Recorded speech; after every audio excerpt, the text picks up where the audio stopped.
Hey everybody, this is not going to be my normal video. For those of you that are not new to my channel, or that are new to my channel, I have 4 girls, ages ranging from 5 to adult, and we had something happen a couple weeks ago that I thought is a good topic because maybe not a lot of people know a lot about it. I am collabing with Nurse Sarah. You had a disclaimer you wanted to put in? Yes, I am not a licensed registered nurse yet. I am a nursing student. I'm in my final year of nursing school. And while I do work in the pediatric setting currently as a CNA, nothing I say here reflects on the school I attend or the hospital I am affiliated with.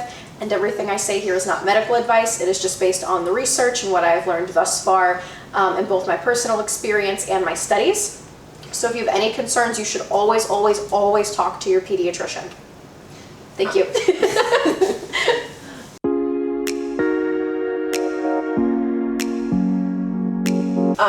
So a long time ago with my oldest daughter, I had discovered that she tends to sleepwalk. And because I'm such a heavy sleeper, I never caught her doing it in the middle of the night. I actually didn't really find out about it until she was a little bit older, about 8 years old, when my husband saw her because he was up late and she walked right past him like he didn't even exist. And so, you know, we basically let her do her thing. And a couple weeks ago, my 5-year-old, I was sitting on the couch and I had put her to bed about an hour earlier, and she comes out, walking out, looking dazed and confused and not saying anything, not acknowledging that I'm on the couch like she normally does, just kind of walking around dizzy-like, and walked over to the couch, and then she started to walk back to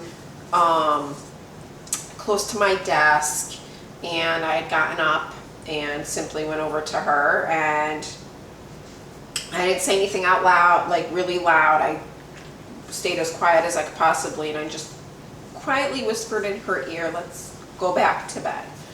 And I guided her to bed. She was definitely sleepwalking.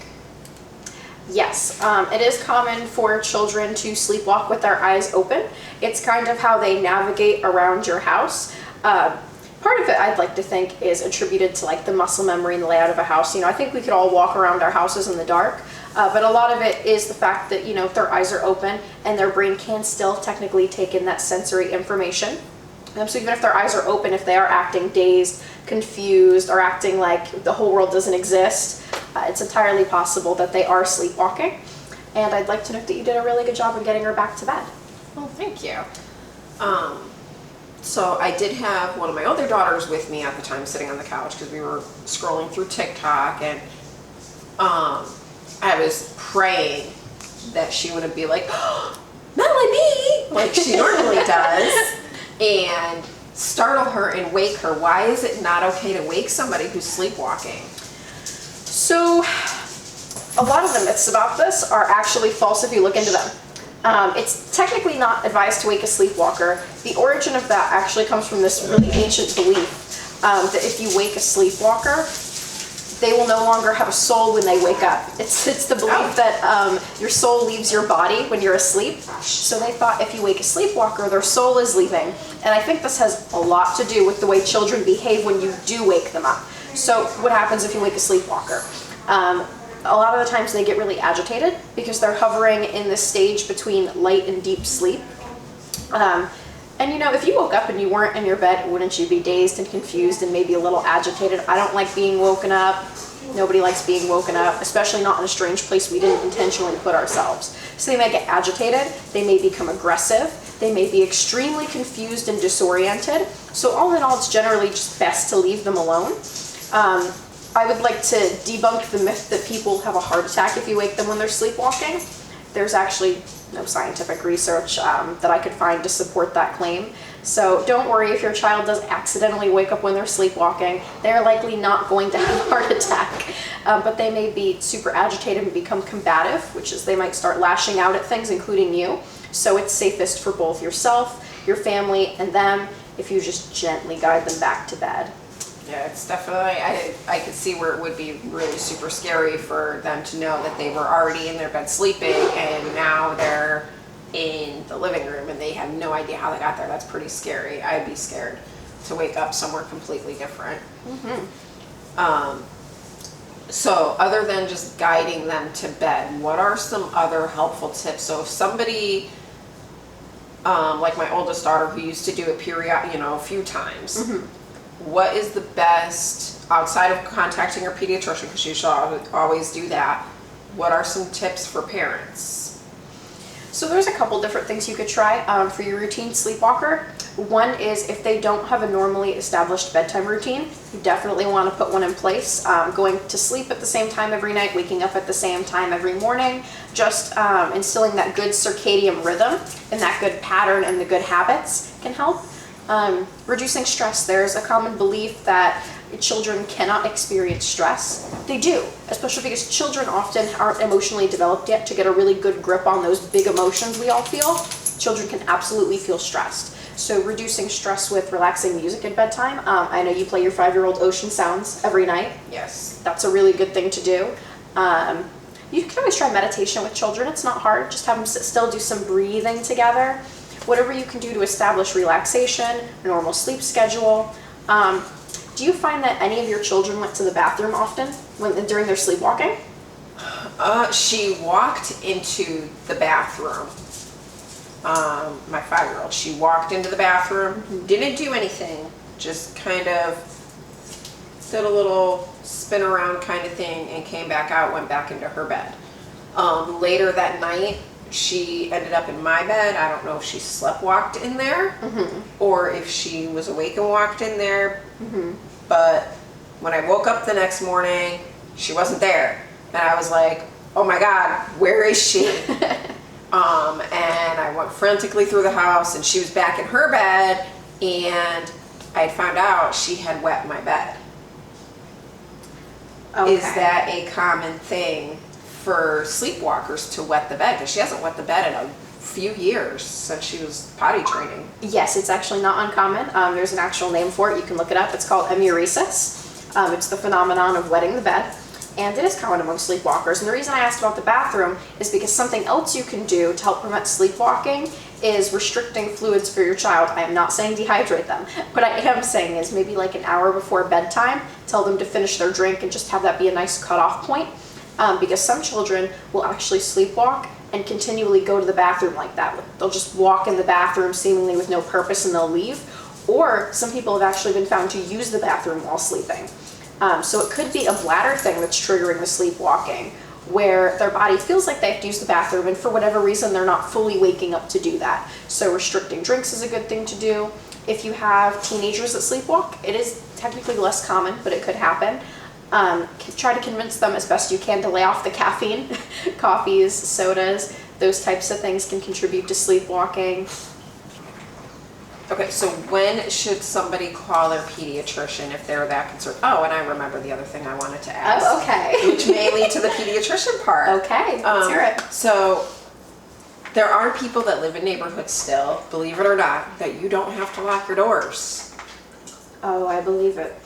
I was super nervous the night that Melanie was sleepwalking because I'm like, oh my God, we live on one level, all our bedrooms are on one level, and what if she goes outside? We live in South Florida. It's so easy to take somebody down here, and there's so many bodies of water, and she doesn't know how to swim yet. So what are the risks of somebody sleepwalking right outside the door? So I would say that it's not something you need to overly be concerned about. I think it's always going to be a concern that should be in the back of your mind. And if you have a sleepwalker and you don't lock your doors, I highly suggest that you start, just as a discouragement.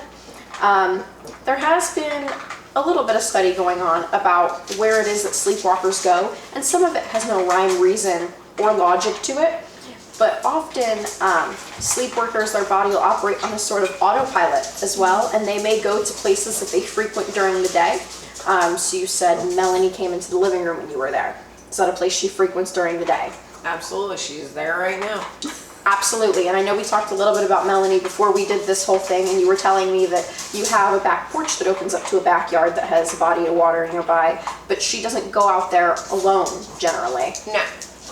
So I would say that it is more likely she ends up in places like the living room and the bathroom that she frequents than it is for her to end up in a place that she never really goes, especially because they aren't fully awake. I do think that if your child does start to wander, or if you feel extremely concerned about them possibly wandering outside, because it does happen, that is the exact time you should contact your pediatrician. If the sleepwalking is excessive, if it's every night, if it's a big concern to you and your family, if you don't wake up easily and are concerned about the sleepwalker possibly bumping into something and getting hurt, these are all good reasons to contact the pediatrician, and it may do one of a couple of things. Sometimes it can be treated with medication. Usually they'll just recommend some lifestyle modifications first. Regular sleep patterns, stress reduction. If the sleepwalking has a pattern, there's something that's called anticipatory awakenings, which is, say Melanie does it frequently, and she starts sleepwalking about an hour after you put her to bed every night. Put her to bed at 9, she wakes up at 10. Put her to bed at 8, she wakes up at 9. You could start waking her up about half an hour before the sleepwalking starts, and sometimes this can offset the sleepwalking and prevent it entirely. So that may be something a pediatrician recommends, but overall I'd say if you have any safety concerns, or if you feel the sleepwalking is beyond something that you're able to effectively handle, definitely contact the pediatrician, because with kids it's always best to be safe than sorry. Yeah, and another thing that I just thought of, so if you're afraid of them going outside, I know our cable company, we use Xfinity, they do have security systems to where you don't have to pay for the security system, but they do have the alarms for the door. So whenever you open the door, it dings. It chimes, a loud chime throughout the house, so you know one of your doors is opened. So that may be something to look into, to where you don't have to pay for the security service itself, but you could still get the chimes for the door. And they might even sell those at Home Depot and Lowe's separately. I'm not sure, but I'm gonna look into that too. Yeah, absolutely. There's tons of things you could do like that for home security. It'd be very effective. I have a friend who has a home security system for their children for slightly different reasons. And theirs not only causes their cell phone to ring, but it does almost like a loud fire alarm type noise throughout the house. They got it for doors, they have it for windows, they have it for all over the house. So there's things like that you can do if you have a sleepwalker that definitely likes to wander. It's good to know, kind of eases the nerves and anxiety that, you know, we were feeling with her that night that she was sleepwalking, especially because anything can happen, and with her not knowing how to swim, and there's a pond on this side of us and there's another pond on that side of us, and Oh yeah. we have a drainage ditch in the front yard for a drainage system, because we're in Florida, it's all level, there's no sewer system, it's all just drainage ditches. That's and a lot of water. yeah, it's a lot of water for somebody who doesn't know how to swim. But thank you, Deb, for sharing all this with us. And again, Yes. disclaimer, she is not an RN yet. Not She's yet. just a student. This is just research that she has learned. Definitely seek information from your pediatrician if you are looking for more help. And she is on Instagram at Nurse Sarah. Yep, nurse__Sarah. So if you are looking for nursing, if you are a nurse and you're looking for some nursing motivation and going to nursing school or looking into it, she does have great content for motivation for nursing students and nurses. Yes, and I'm in my final year, so you can look forward to hopefully seeing me graduate and pass my NCLEX soon. And I will be specializing in pediatrics, if that wasn't clear. All right, well, thank you, and make sure you subscribe and hit that notification bell. Absolutely. And give it a thumbs up for Sarah. Thank you for watching my video. If you liked it, give it a big thumbs up, and don't forget to subscribe and hit that notification bell. We'll catch you in the next one.